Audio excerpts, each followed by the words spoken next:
అందరికి నమస్తే. కేసు ఒకటే, కానీ నాలుగు ఒకటే, కానీ రెండు రకాల మాటలు మాట్లాడుతున్నారు. ఎవరంటే కాంగ్రెస్ నేతల వాళ్ళు. ఎందుకు ఒక పార్టీగా ఒక స్టాండ్ ఉండాలి, కానీ రెండు వర్షన్స్ ఎందుకు వినిపిస్తున్నారు అనేది ఇంపార్టెంట్ ఇక్కడ. ఒకటి, లిక్కర్ కేసులో కేజ్రీవాల్ అరెస్ట్ అయినప్పటి నుంచి ఇట్లాంటి హైడ్రామా ఒకటి స్టార్ట్ అయింది. లిక్కర్ కేసులో కేజ్రీవాల్ అరెస్ట్ అయినప్పుడు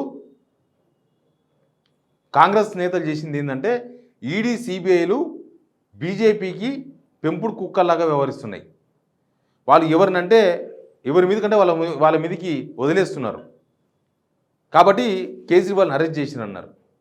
తర్వాత కేజ్రీవాల్కు బెయిల్ వచ్చింది, మధ్యంతర బెయిల్ వచ్చినప్పుడు బెయిల్ కన్నా ముందు ఒకటి జరిగింది. అక్కడ రామ్లీలా మైదానంలో ఒక పెద్ద మీటింగ్ పెట్టినారు. రాహుల్ గాంధీ పోయాడు దానికి. రామ్లీలా మైదాన్ కేజ్రీవాల్ అరెస్ట్ అయిన తర్వాత ఏం చేసిందంటే, ఇదంతా కూడా కక్షపూరిత చర్య, లిక్కర్ కేసే లేదు, అసలు కావాలని కేజ్రీవాల్ను టార్గెట్ చేసిండ్రు, కావాలని ఇదంతా ఒక క్రియేట్ చేసిన కేసు ఇదంతా కూడా మోడీ డైరెక్షన్లో నడుస్తుంది, అమిత్ షా డైరెక్షన్లో నడుస్తుందని రాహుల్ గాంధీ స్పీచ్ ఇచ్చిండు. కేజ్రీవాల్కు బెయిల్ వచ్చిన తర్వాత మధ్యంతర బెయిల్ వచ్చింది. మధ్యంతర బెయిల్ వచ్చినప్పుడు వీళ్ళు మాట్లాడింది ఏంటంటే, చూసిండ్రా ఇదంతా పెద్ద కుట్రకోణం ఉంది, కోర్టు మధ్యంతర బెయిల్ ఇచ్చింది, అసలు ఆ బెయిలుకు సంబంధించి ఆ బెయిలు వాదించిందే కాంగ్రెస్ సంబంధించిన అడ్వకేట్. ఆయన్నే మొన్న రాజ్యసభకు అప్లై చేసింది కదా, అభిషేక్ మను సింఘ్వి, ఆయన వాదిస్తేనే మధ్యంతర బెయిల్ వచ్చింది ఆయనకి ఎలక్షన్స్ ముందల. తర్వాత అభిషేక్ మను సింఘ్వికి రాజ్యసభ ఇచ్చేందుకు, అక్కడ ఆమ్ ఆద్మీ పార్టీ నుంచి రాజ్యసభ ఇప్పించేందుకు చాలా ప్రయత్నాలు నడిచినాయి. అక్కడ ఒక స్వాతి అని ఒక మహిళా ఎంపీని నానా ఇబ్బందులు పెట్టిన రాజీనామా చేయించడానికి ఆమ్ ఆద్మీ పార్టీ వాళ్ళు. ఎందుకంటే అభిషేక్కు రాజ్యసభ ఇప్పించాలని ఆమె రాజీనామా చేస్తే వచ్చే ఖాళీతో.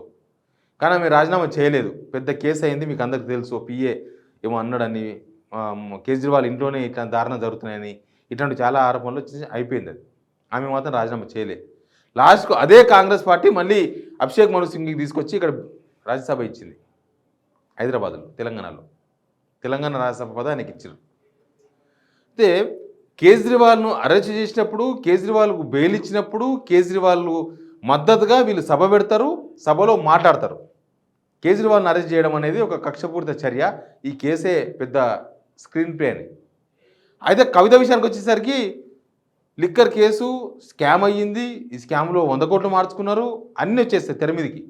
అన్ని విషయాలను కాంగ్రెస్ నేతలు మాట్లాడతారు. ఇక్కడికి వచ్చే వరకు అక్కడ మనీష్ సిసోడియాకి బెయిల్ వస్తేనేమో చట్టం గెలిచింది, కేజ్రీవాల్కు మధ్యంతర బెయిల్ వస్తే చట్టం గెలిచింది, న్యాయం గెలిచింది. కవితకు బెయిల్ వస్తే మాత్రం బీజేపీ బీఆర్ఎస్ కుమ్మక్కైనరు అనే ఒక 2 నాలుగల ధోరణిని కాంగ్రెస్ వినిపిస్తుంది. కాంగ్రెస్ పార్టీకి ఒక స్టాండ్ ఉండాలి. అక్కడ అసలు స్కామ్ జరిగిందా లేదనే విషయంలో కాంగ్రెస్ క్లారిటీ ఉండాలి.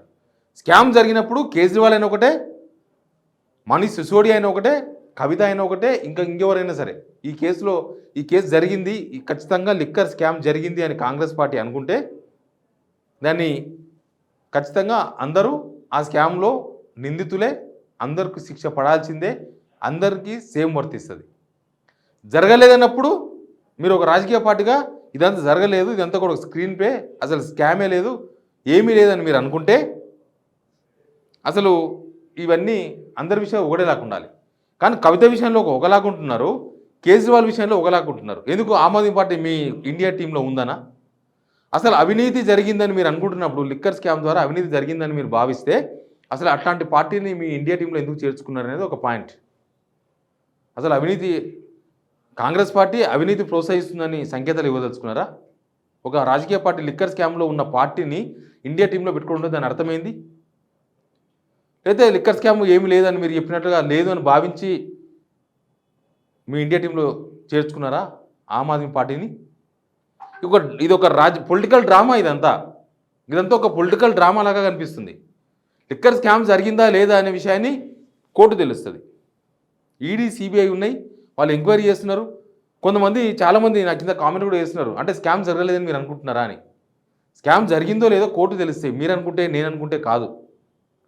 స్కామ్ జరిగిందో లేదో వేరు, ఒక్కొక్కరు అభిప్రాయం ఒకలాగుంటుంది. ఒకవేళ జరిగితే ఎవరి దగ్గర ఆధారాలు ఉంటే నిజంగానే ఈడీకి సిబిఐకి ఇవ్వాలి, ఈ కేసులో నిందితులు ఎవరున్నా వాళ్ళని తీసుకుపోయి వాళ్ళకి ఏం శిక్షణ, ఉరి శిక్షణ, ఇంక అంతకు మించిందో అంతకు తగ్గిందో లైఫో ఏదో ఒకటి శిక్ష పడాల్సిందే. జనం డబ్బు దోచుకున్న ప్రతి ప్రజా ప్రతినిధికి, జనం డబ్బులు దోచుకున్న ఎక్కడ డబ్బులు, ఢిల్లీ ప్రజలైనా సరే, ఉత్తరప్రదేశ్ డబ్బులైనా సరే, ఇక్కడ డబ్బులైనా సరే, ఎక్కడ డబ్బులైనా సరే, ఆంధ్రప్రదేశ్ డబ్బులైనా సరే.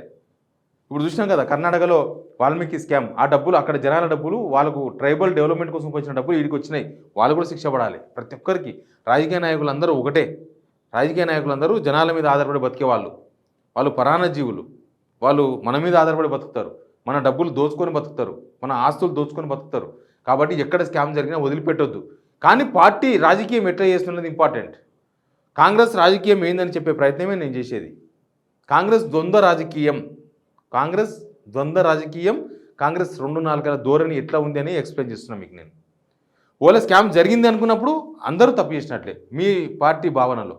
ఓలా లేదు, స్కామే లేదు అనుకున్నప్పుడు అందరూ వైట్ పేపర్సే. కానీ ఒకటే కేసులో ఒక వ్యక్తి దొంగ అవుతారంట, ఇంకొక వ్యక్తి దొంగ కారంట, వాళ్ళ మీద కక్షపూరితంగా వ్యవహరిస్తారంట. కేజ్రీవాల్ మీద కక్షపూరితంగా వ్యవహరిస్తున్నప్పుడు బీజేపీ లేకపోతే మోడీ, అమిత్ షా కవిత విషయంలో మాత్రమే ఆ కేసు జరిగిందని ఎట్లా వాదించగలుగుతారు? ఒక పార్టీకి మీరు జనాల తరపున ప్రాతినిధ్యం వహించాల్సిన పార్టీ, ప్లస్ మీరు అధికారంలో ఉన్నారు ఇక్కడ.